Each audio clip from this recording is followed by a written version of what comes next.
নমস্কাৰ,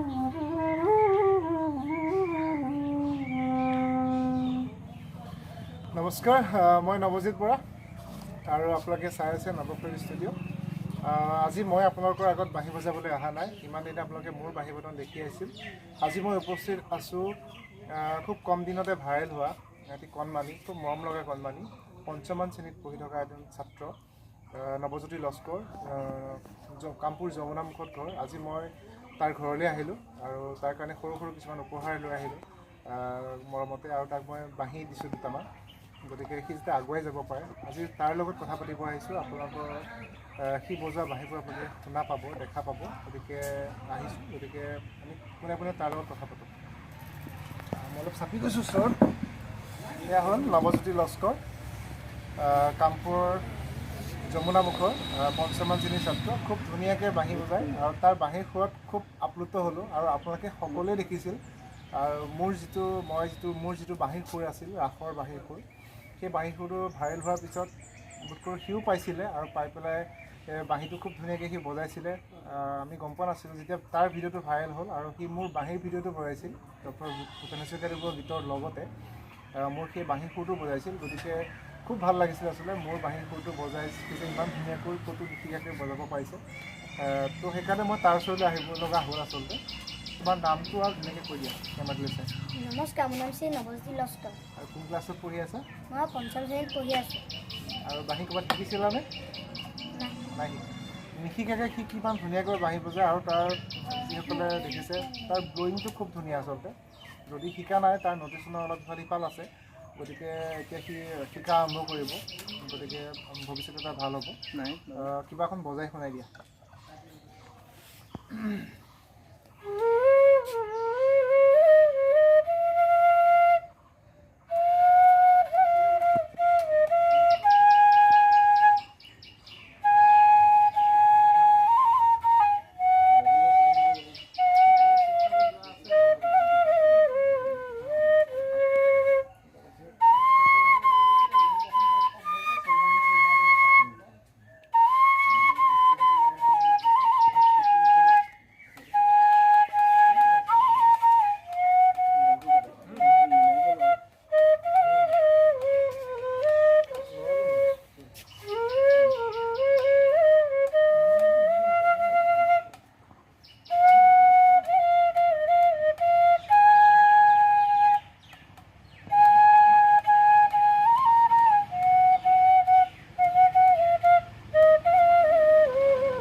আৰু সি মোৰ যিটো ভাইৰেল হোৱা পিচটো বজাইছিলে, বাঁহীৰ পিচটো, গতিকে সমগ্ৰ অসমবাসীয়ে আজি আদৰি লৈছিল পিচটো। আজিও সকলোৱে ক'ৰবাত গ'লে মই সেই বাঁহীৰ সুৰটো বজাবলৈ কয়। আমি দুয়োটাই একেলগে বজালোহেঁতেন আজি, কিন্তু আমাৰ লাক বেয়া যে আমাৰ বাঁহীকেইটা স্কেলকেইটা মিলাই, ছেইম স্কেলৰ বাঁহী দুটা নাই। গতিকে আমি একেলগে কোৰাছ বজাব নোৱাৰিম। ভৱিষ্যতে লগ পালে, আৰু চবেই কৈ আছিলে মোক, আমাৰ দুয়োটা এটা কভাৰ বনাব কৈ আছিলে, কভাৰ ফ্লুট চ'ল' বনাব কৈছিলে। গতিকে পৰৱৰ্তী পৰ্যায়ত সি অকণমান শিকি কৰি লওক, আমি দুয়োটাই মিলি ধুনীয়াকৈ কভাৰ এটা বনাই আপোনালোকৰ মাজলৈ উলিয়াই দিম, সকলোৱে কৈ আছিলে। গতিকে ভাইৰেল হোৱা পিচটো মোৰ এবাৰ মই বজাই দিওঁ প্ৰথমতে, তাৰপিছত এবাৰ সি বজাব, চাব একদম একেই বজাই দিয়ে মোটামুটি।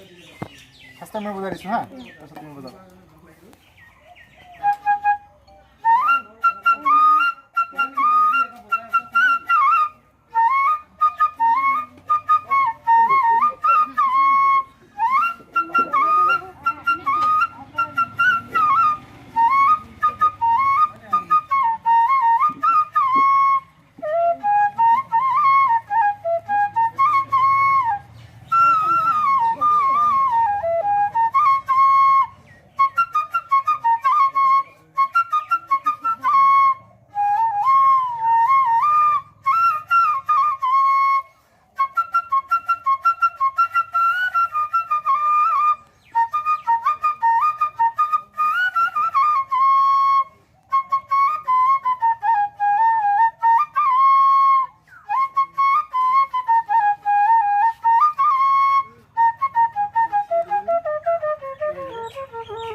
প্ৰথমবাৰ সি বজাই দিব।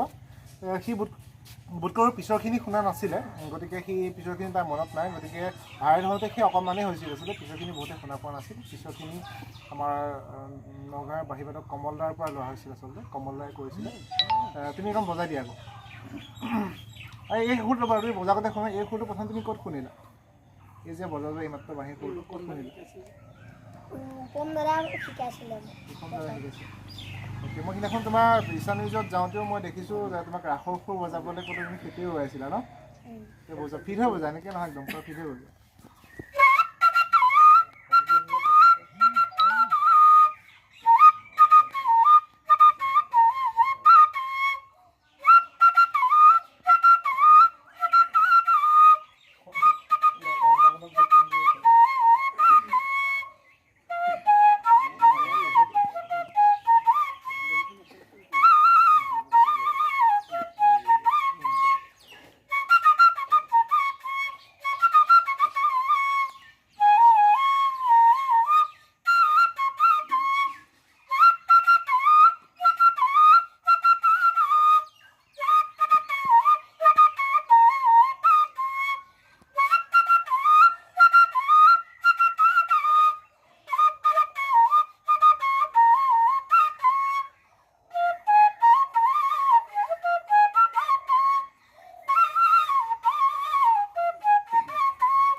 খুব ধুনীয়াকৈ বজাইছে, গতিকে তাক আশীৰ্বাদ কৰিব যাতে সি আগবাঢ়ি যাব পাৰে।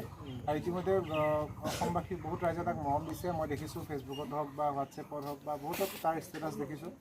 গতিকে আজি তাৰ ঘৰলৈ আহি সঁচাকৈ খুব ভাল লাগিল। আৰু খুব এটা দৰিদ্ৰ পৰিয়ালৰ হয়, গতিকে কোনোবাই যদি কিবা সহায় কৰিব বিচাৰে তাৰ লগত পোনপটীয়াকৈ যোগাযোগ কৰিব পাৰে। আৰু তাৰ নাম্বাৰ অলৰেডি দিয়া আছে, ফেচবুকত বহুতে পাইছে। আৰু কোনোবাই যদি কিবা হেল্প কৰিব বিচাৰে তাক, মোৰ ফেচবুকত থকা বা মোৰ ফ্ৰেণ্ড লিষ্টত থকা সকলে, গতিকে মোৰ লগতো যোগাযোগ কৰিব পাৰে। মই তাৰ লগত যোগাযোগ কৰাই দিম বা তাৰ ঘৰৰ নম্বৰটো কৈ দিব পাৰিম মই তেতিয়া। আৰু যেতিয়া সি ভালকৈ বজাই শিকি বুজিব আৰু ভাল বাহিৰবাদক হ'ব, তেতিয়া আমি আকৌ লগ পাম তাক। আৰু খুব কম দিনৰ ভিতৰত আমি তাক কভাৰ কৰিম। সি অলপ ভালকৈ বজাব পৰা হৈ লওক, আমি একেলগে তাক কভাৰ কৰিম। গতিকে সকলোৱে ৰিকুৱেষ্ট কৰি আছিলে। আৰু এইখিনিতে মই মোৰ ফেচবুক বন্ধু সকলোকে বহুত ধন্যবাদ জ্ঞাপন কৰিব বিচাৰিছিলোঁ যে মই ফেচবুকত দিয়া পোষ্টটো যে শ্বেয়াৰ কৰাৰ কাৰণে হয়তো তাক আজি মই খুব সোনকালে লগ পালোঁ আচলতে কেতিয়াবাই লগ পালোঁ, আজিহে মই আচলতে তাৰ ঘৰলৈ আহিছোঁ। গতিকে খুব ভাল লাগিল। গতিকে এই চেগতে মোৰ ফেচবুক বন্ধু সকলোলৈ বহুত বহুত ধন্যবাদ জ্ঞাপন কৰিছোঁ। আৰু আশীৰ্বাদ কৰিব যাতে এটা খুব ভাল বাহিৰবাদক হৈ উঠে। আৰু সি ডক্টৰ ভূপেন হাজৰিকাদেৱৰ গীত খুব ধুনীয়াকৈ বজায়, কিন্তু আৰু অলপ শিকিব লাগিব, শিকিলে আৰু বেছি ভাল হ'ব। গতিকে আজি মই তাৰ ঘৰলৈ আহি গম পালোঁ যে তাৰ আনুষ্ঠানিকভাৱে শিক্ষা দিয়াৰ তোমাৰ ব্যৱস্থা কৰিছে, বিনামূলীয়াকৈ দিব। গতিকে সি ভালকৈ শিকি বুজি ল'লে আৰু আগবাঢ়িব পাৰিব। গতিকে বিশেষ একো নাই, আজি তাক লগ পাই মোৰ খুব ভাল লাগিল, সেইকাৰণে ভিডিঅ'টো আগবঢ়ালোঁ। ভাল লাগিলে লাইক, কমেণ্ট এণ্ড শ্বেয়াৰ কৰিবলৈ নাপাহৰিব।